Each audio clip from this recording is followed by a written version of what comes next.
Hey folks, how's it going? Dr. Spin. Eclectic reviews and general musical meanderings. I've been doing video posts in this channel now since 2019.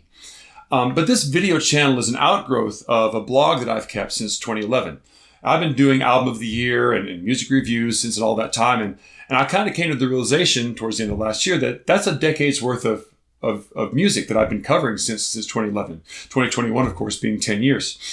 And so since it's list season, and since I'm going to be announcing my 2022 album of the year next week, I thought it'd be kind of a cool thing to do a retrospective video where I go through in chronological order and kind of give you a list of all of my favorite albums of the year since I began the blog. So let's go ahead and get started with 2011, which was Helplessness Blues by the Fleet Foxes. So now I am older than my mother. 2011 happened to be the year that my first daughter was born. And Helplessness Blues was kind of shot through with the experiences of my wife being pregnant, having the child, and me coming into my own as a father for the first time. And I think the lead single from this song, the song Montezuma, has some kind of reflective questions that the narrator asks that really set the tone for that album and made me listen to it in a very reflective way. And listen to it even now, it reminds me of all that time so clearly. In 2112, it was Rush's Clockwork Angels. Journeys of this great adventure. This little always feel away. Of course, if you know me, there's pretty much no way that Rush couldn't have made Album of the Year that year. Rush is one of my all-time favorite bands. And, I will admit, even though being a huge Rush fan, some of their later material, post-2000 material, kind of has some consistency problems. But, this being their last album, their swan song album before they kind of quit making studio albums, was a great way to leave off. It's a great summary of everything they've done to that point in their career. It's a point when they started really, rather than pulling in influences from other places to inspire them, they started looking back and pulling influences from their past. And as their one really true rock opera album, I think it's a pretty ambitious thing to have taken on so late in their career. And I think they were wildly successful at it overall. Okay, in 2013, it was the Postal Service's Give Up. Seems so out of context in the Scotty apartment complex. The stranger with your door. Choosing an album that was released in 2003 for my 2013 album of the year is a perfect case to be made for the way that I listen to my music. I don't really see the need to just focus on new music for any given year. I think that any music you listen to that you can have meaning at any time. Now, in that year, the Postal Service album did get re-released, and that was kind of how I caught on to it. And it's a nearly perfect album of electronic pop music that sad, of course, I missed in 2003, but was certainly glad that I picked up on in 2013. In 2014, the album of the year was Dawes, Stories Don't End. Most people don't talk enough about how lucky they are. Most people. Dawes' album, the songwriting on this album is impeccable. It's amazing use of harmonic structures and melody. But what really put this album over the top was the lyrics on the album. It caused me to reflect on some past trauma of mine that didn't have anything to do with the year that I listened to the album, but definitely made me feel like that the feelings that I had attached to the associations I had with those lyrics were still things that laid at the root of my existence that were worth looking at and reflecting on. Okay, in 2014, it was Beauty Pill Describes Things As They Are. Against the door, buys us 30 seconds or so. It was an album that I totally randomly bought off my wish list that somebody had randomly told me that I should check out, and it ended up being like super important, actually super crucial, I think, in how I started moving forward in my music in the following years. Because I think there's a little bit of a turn that I took here in my listening due to my attachment to the Beauty Pill album. In 2016, it was Bob Goblin's Love Lost for Bloodlust.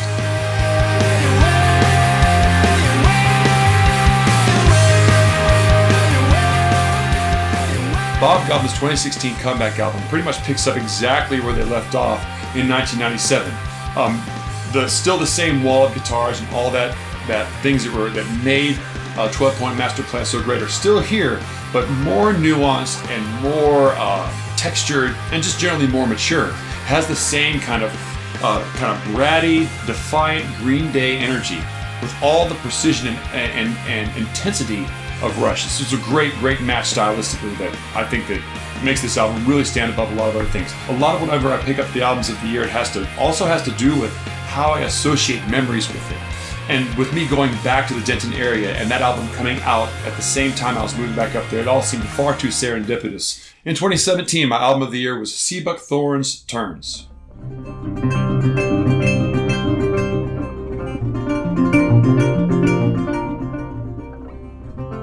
Turns ended up really sending me in a new direction in the way that I listened to ambient music, because I felt like its really unique take on just exploring the sonic possibilities of resonating strings really put it in its own category. And also this album had, again, personal significance to me because it was the album that ended up being played when my son was born this year. So again, multiple layers of meaning caused this album to really shine above the rest of the albums I was listening to this year. And in 2018, the album of the year was Soup's Remedies.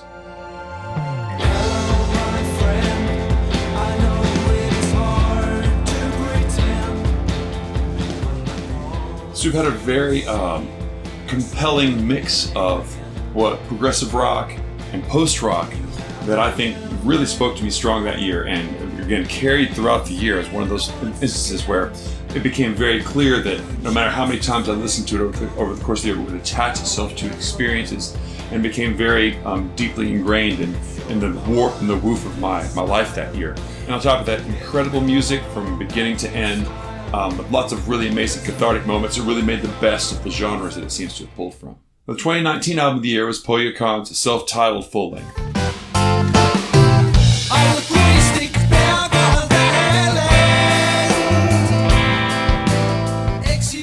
Pohja Konn was a particularly interesting case because it's my only album of the year that was not English language.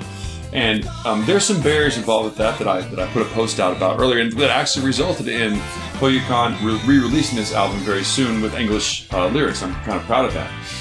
But the music was compelling enough to sort of rise above that limitation. And it was also a pretty confusing year too, because a very, very close second this year was Frank Sinatra and Count Basie live at the Sands. And I, even up to the very moment that I made the post on this one, I wasn't quite sure which one that I was going to pick. But there were some subtly problematic things with Frank Sinatra's dialogues on there that had this undercurrents of just the kind of racism that was prevalent at the time from his generation that made me kind of balk at that. And with Pohja Konn's music being so compelling and so festive and so just generally amazing throughout, it definitely won out in the end.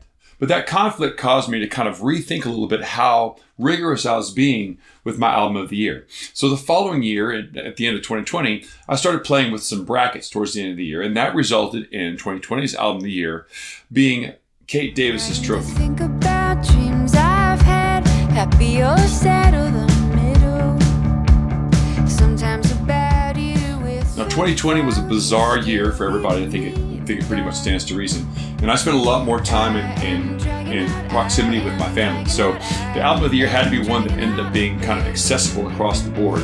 And Kate Davis had that. But on top of that, she's got incredibly nuanced songwriting and musically informed melody and harmony that really let it stand above a lot of other really great albums that I had that year. But really, at the end of the year, this is the one that I felt the most connected with throughout the course of all the events that happened in 2020. And finally, in 2021, the collaborative album between the Floating Points, Pharoah Sanders, and the London Symphony Orchestra called Promises.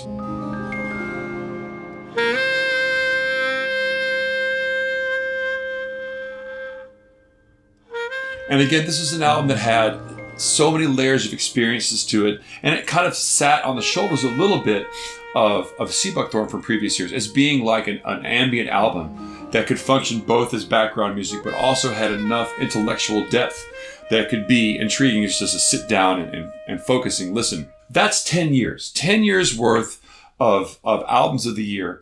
And next week, I'm going to be announcing my 2022 album of the year to add to this list. So if you want to know when this is going to happen, please like and subscribe and share out this video. Also follow me over on Spotify. I've got all these things up in various Spotify lists. And just now, I've started a Patreon page. So go on over and check that out if you're interested in finding ways to supporting my video blog. But I'm really particularly excited about next week's list. So until I see you then, I'll catch you on the flip side. First train home, I've got to get on it. First train home, I've got to get on it. First train home, I've got to get on it.